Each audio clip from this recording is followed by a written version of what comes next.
The bright lady smiles upon our meeting. What is up, you guys? This is All Danny Day 1 on the PS4, and I'm going to be giving you this video on the God of Thunder versus the Goddess of Lightning. So, both Thor versus Storm. This video isn't meant for me to choose a winner or for me to choose a favorite. This video is just it's basically just meant for you guys to see the difference between the two. So, you can pick and choose who you like the most and put it down in the comments or whatnot. It won't really make a difference. And yeah, so let's go ahead and get started. So starting off with Storm. Storm is by far one of the strongest AoE characters in the game, aside from Scarlet Witch and her one-shot capabilities. Other than that, Storm definitely takes, she definitely takes the first place spot for AoE. Storm has the powers of wind, ice, and lightning by her side, and all three are also very strong. She can slow her enemies, stun them, slow them, and freeze them, as well as being able to melt groups down incredibly fast as well.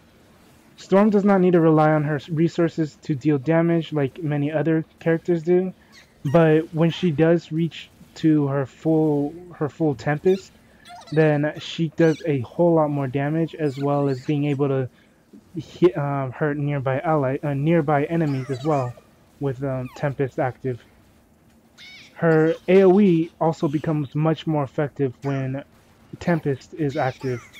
Her survivability is fairly decent due to her abilities being able to keep her enemies crowd controlled, as well as her signature being able to heal her and her allies, applying rapid heal, which does 20% of your max health regenerated per second.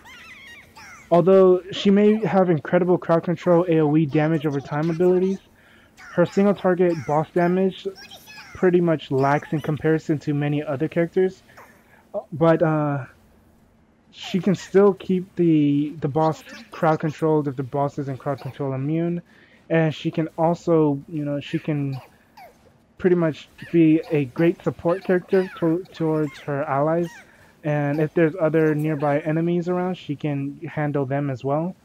But with enough base damage and crit hit and brutal strike, crit damage and brutal damage, she'll be able to put out enough damage for her to pretty much solo bosses without a problem, without having to take like 5 minutes to fight them.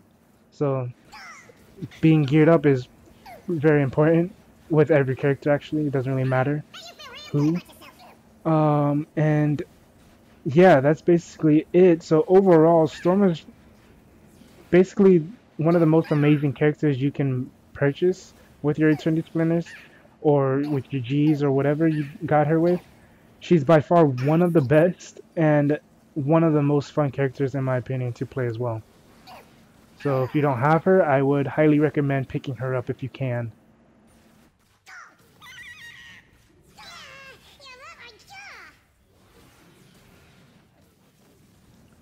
So with Thor, a huge difference between the Goddess of Lightning is Thor isn't heavy on damage over time, rather being able to put out heavy AoE burst damage. This doesn't mean he can't put out AoE damage over time or damage over time in general, but he's just a lot more heavy on his burst damage.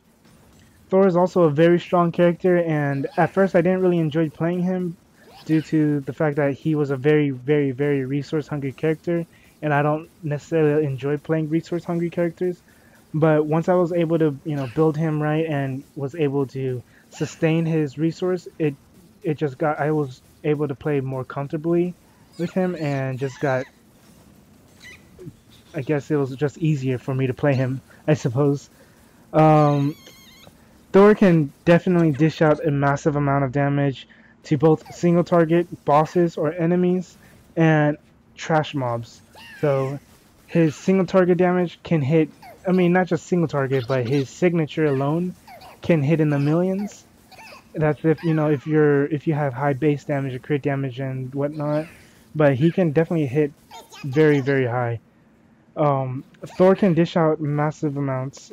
So the next thing would be like Storm. Thor also becomes much more powerful when he is at its full resource bar, but the difference between him and Storm is he needs to have resources in order to, really do anything, and Storm doesn't. Thor can be played in both melee and ranged, and both builds can be very effective. Both can be just as effective as the other. So this really shows how versatile he can be. Like I stated already, Thor's downfall is he's a very resource dependent character, but if you can stack up his resources with infinity points, relics, catalysts, artifacts, and so on, he will definitely be a force to be reckoned with, and you're basically able to keep spamming his abilities because he has 3 different abilities that can give him a full bar of resource, and he has one ability that can also give him 50% of his resource bar back, which also makes it a lot more convenient for him to, use his abilities. As long as you keep the rotations going, if you use all your resource gain abilities, you're gonna have a pretty hard time. They can do a lot of damage, but you're just not gonna have a good time because you want to make sure you use your resource type of abilities first until that bar is almost gone, then use the ability that will give you a full resource back, and then go back to spamming, and then use the resource again, and then so on and so on. So that's basically it for Thor.